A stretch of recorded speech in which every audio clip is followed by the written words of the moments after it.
This is Fire in the Hole with Nathan Lawrence. How do you know if you can trust your Bible teachers? Well, praise Yehovah. Shabbat Shalom, everyone, and whatever other day you may be watching or listening to this video on. Watching or listening, depending if you're on YouTube, Rumble, Apple Podcast, or Spotify Podcast. Yah bless you, and thank you for joining. So, I want to fire the cannon briefly. What I'm about to say, I've said a few times before, but this watchman, if you will, must stand on the wall and do what I've been called to do, to call into account many people in the Christian, Hebraic roots, Messianic movements that are teachers of the word of Elohim, and call them to account. We have a serious responsibility before Yehovah. I don't care if you are a professor in a Bible college, if you are a pastor in a pulpit, if you are a talking head on a YouTube channel or some other media outlet, or you have a podcast, or whether you are teaching Sunday school or Shabbat school, or whether you are teaching your family, your loved ones, the children, maybe it's a little group in your home on Shabbat or some other day or night of the week, whether you are a writer, whatever the case may be, if you are teaching the Bible, the word of Elohim, you have, and I have, a tremendous responsibility. It's not just a matter of opening your mouth and filling the airwaves or the printed page with words. It's not a matter of you exercising your gift of gab, your gift of loquaciousness, which may be a form of verbaria, diarrhea of the mouth. It's not a matter of you always having wanted to be a teacher or an expositor of the Bible or the word of Elohim, and now suddenly,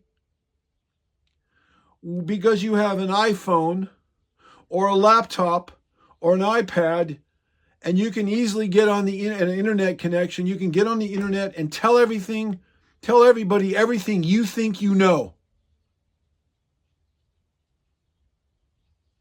You may be opening yourself up for judgments in the courts of heaven if you are a false teacher or somebody who is uncircumcised fruit.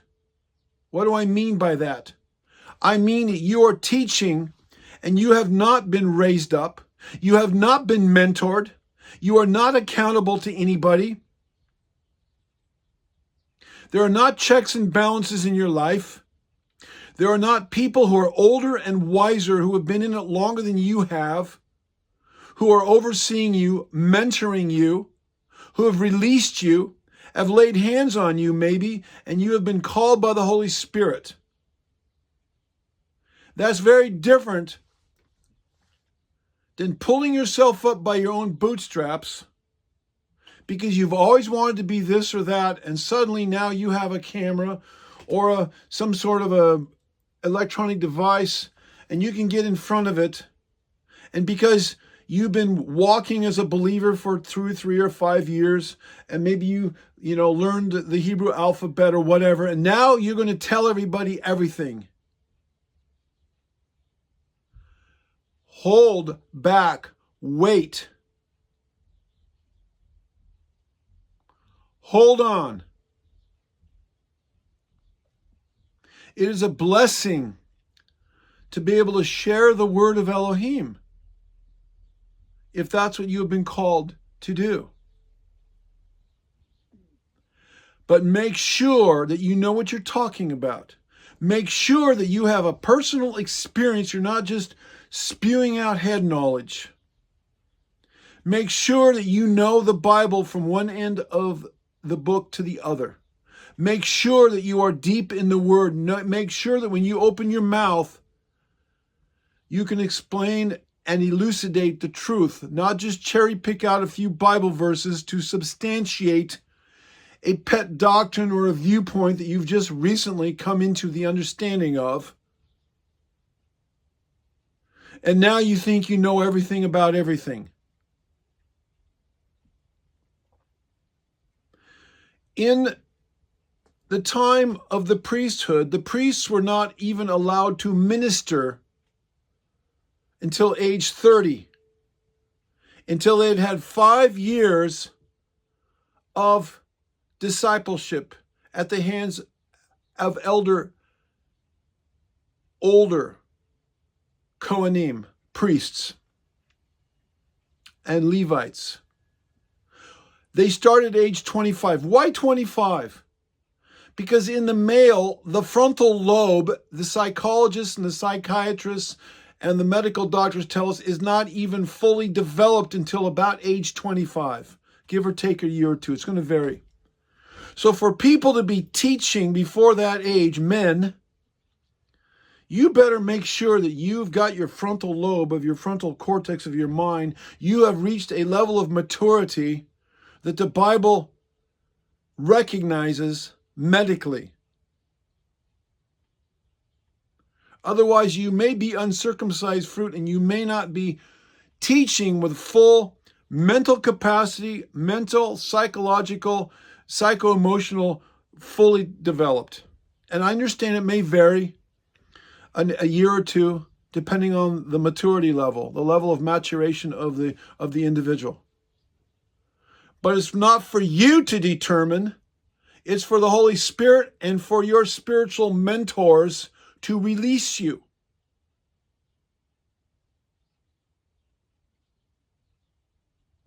Otherwise, you are likely to be uncircumcised fruit and you run the risk of being a false teacher. And you know what the Bible says about false teachers. Be very careful. Please. Now I want to talk about those people who are out there on the internet, talking heads. We don't know anything about them. Maybe they have a brief bio, maybe they don't.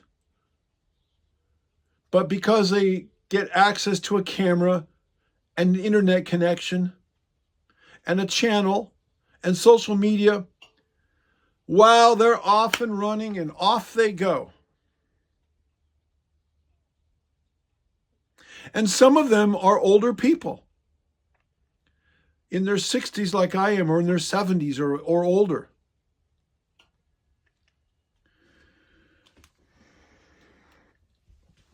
I'm listening to a video this morning by an individual in his 70s. I'm not going to say who it is.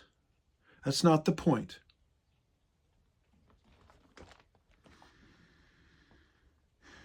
This man is a scholar. He even has a PhD. God bless him, from a reputable university. And an educator. And I'm listening to him and he's spewing out garbage. I have read some of his books that are very, very well documented. And now he's got a platform. And now he's making money. And now he's got a studio. And he's leading tours. And he's going here and going there. And he's gained some notoriety. All right, hallelujah. I'm not against that. And then he goes on and he's talking about a biblical subject. That's what I call the flavor of the month.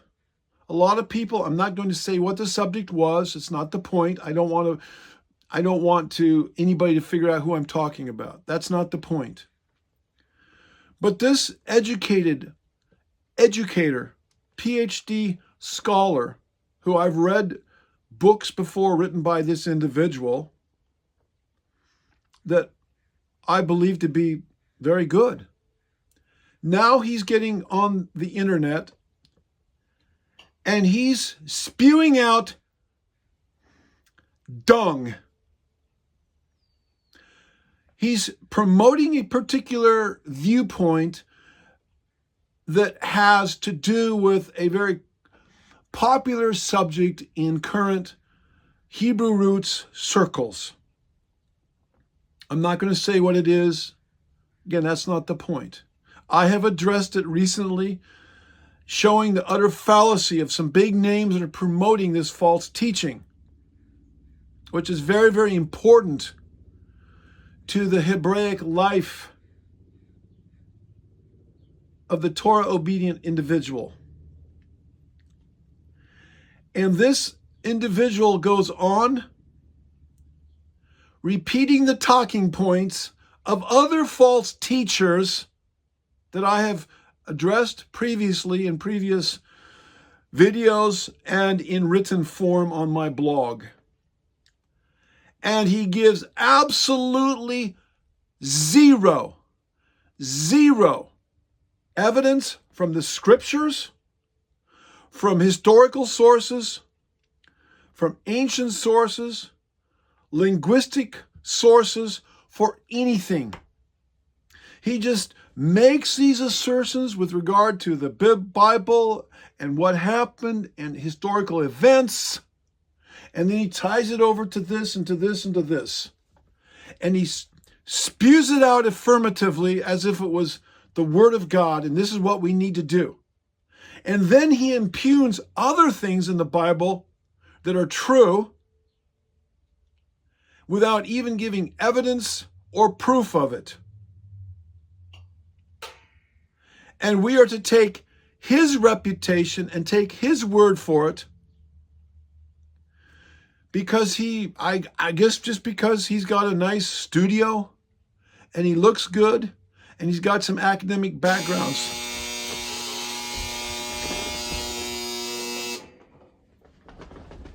That's my heater.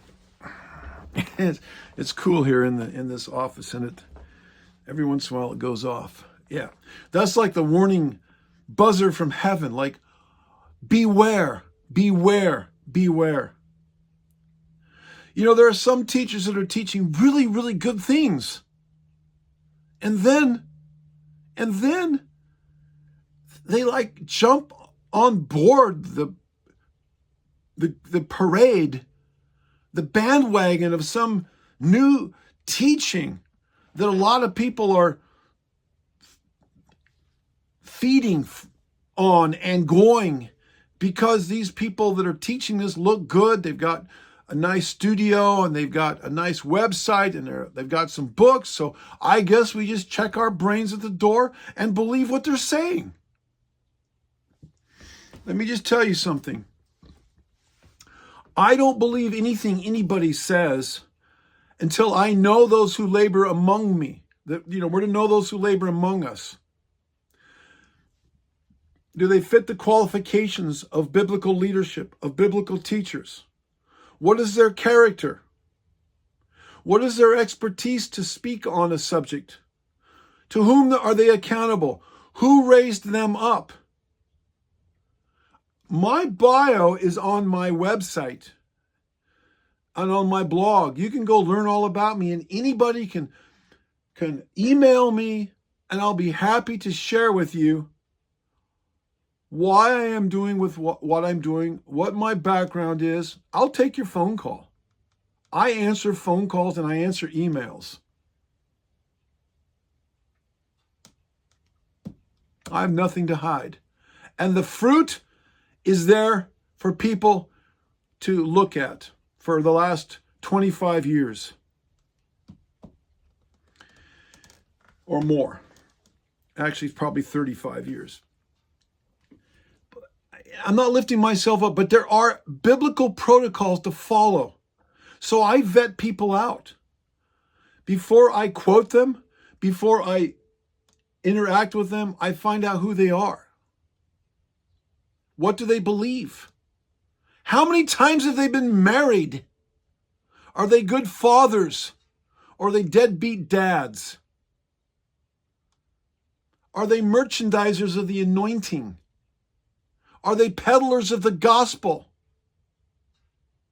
How do they make their living? Do they have a good reputation in the community? Are they novices in the word of Elohim? How much controversy is there around their reputations? Some controversy is good because it may be resistance from the devil. But are they controversial figures because of moral failings or because of improper use of money? Or are there abuse allegations or whatever? You can learn anything you want about somebody on the internet. But the most important thing is what we read here in Acts verse, well, it's one of the most important things. Sometimes we have nothing to go on because we don't know about people until because, they're just a face on a video or a voice over a podcast. So we have to look at what they've said, judge what they've said based on the word of Elohim. And the problem is most people, and I'm sorry to be so blunt, but most people do not know the word of Elohim very well, especially coming out of the Christian church where they've been fed baby food most of their lives.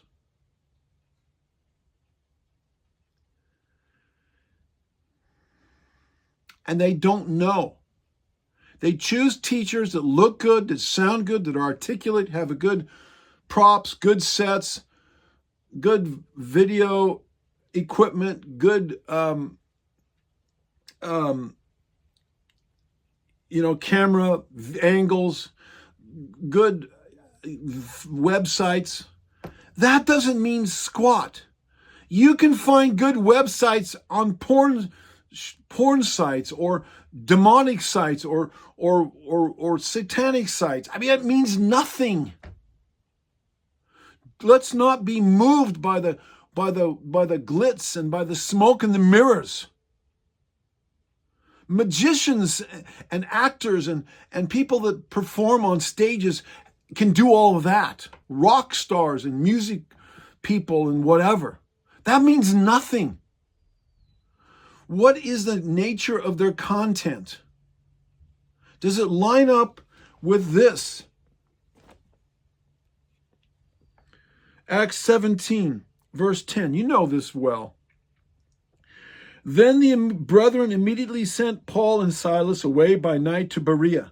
When they arrived, they went into the synagogue of the Jews.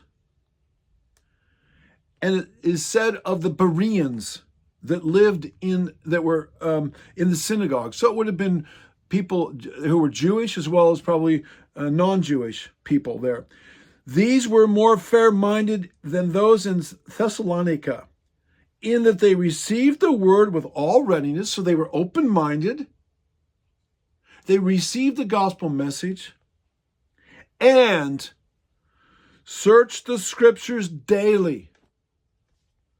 How many Christians even read their Bibles daily? How many Messianic Hebrew roots kind of people even read their Bibles daily? And if so, for how long? 10 minutes? 5 minutes? 20 minutes with a little devotional? Or they dig in? Are they reading the Bible daily? We have a Read the Bible in a year program. Through our website, hoshanarabah.org, and my blog. You can download the PDF and read the whole Bible in a year. And there are other Bible reading programs. Every day it gives you you're reading from in this program, which my wife puts together, you're reading from the Torah. And then you're reading alternately between the Ketuvim, the writings, and then the Nevi'im, the prophets. And then you're always reading every day a chapter or two from the New Testament or the Brit Hadashah or the Testimony of Yeshua. And in a year's time, you can go through the whole Bible. How many people even do that? They searched the scriptures daily to find out whether these things were so. They were critically minded.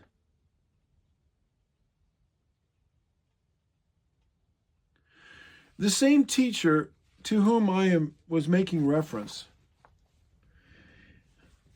he recently made a comment about an event that he was involved in.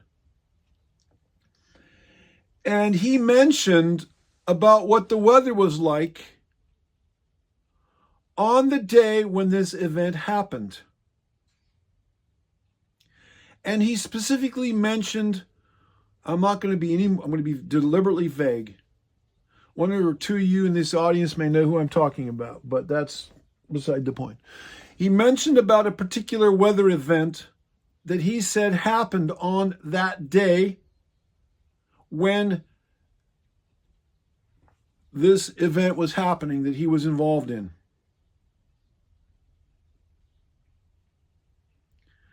So I went and I pulled down the satellite imagery from satellites, a weather app, or it's a website that shows all the places, what the weather was doing that day all over the whole globe. And I zeroed in on that particular spot. And that weather that he said happened did not happen at that spot.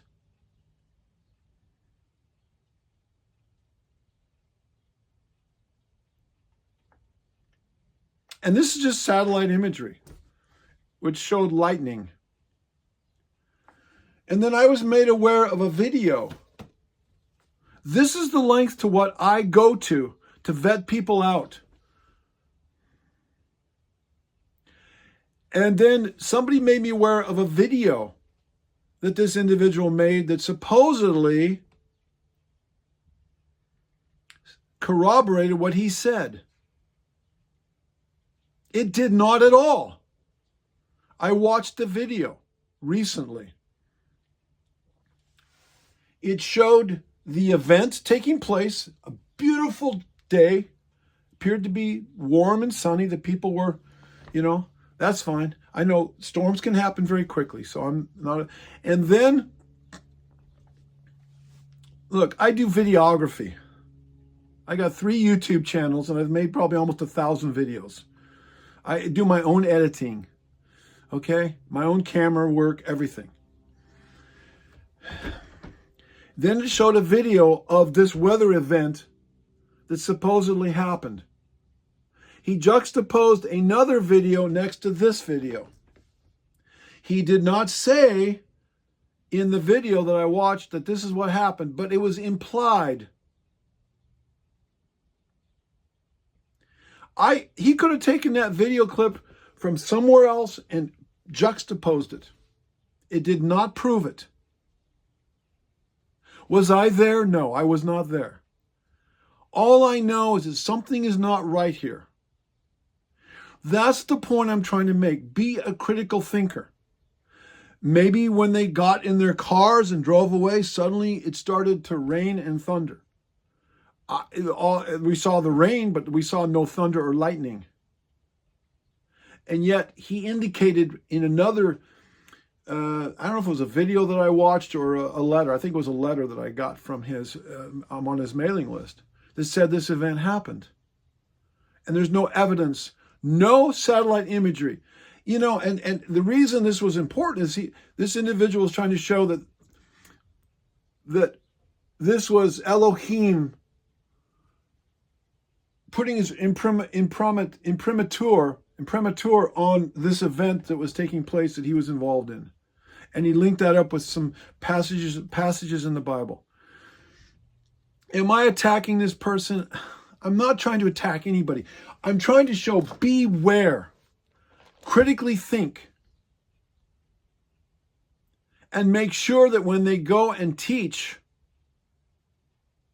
they're teaching the word of Elohim and not just talking out of the top of their hats. It was the same person who brought this teaching forth without any evidence that I was referring to, that also made the video that said such and such happened. Then he juxtaposed the video, and yet there's no evidence that it actually happened. I don't know what the truth is, but something doesn't add up here. I'm not calling anybody a liar. I'm just saying, look, something's not right. It's a red flag and a caution flag, and I back off. Watch and pray. There's a lot of people out there like this. And maybe there's a logical explanation. I don't know. But I'm like, sorry, but my red flags are up. And that's how I view all the relationships and all the teachings I listen to. What is the grid? What is the moral fabric through which they are speaking? What is their background? What is, all of that?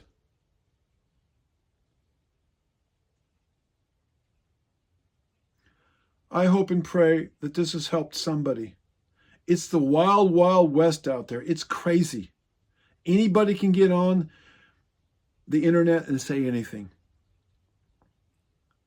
So I leave you with this. Latin, caveat emptor. Buyer beware. Shalom.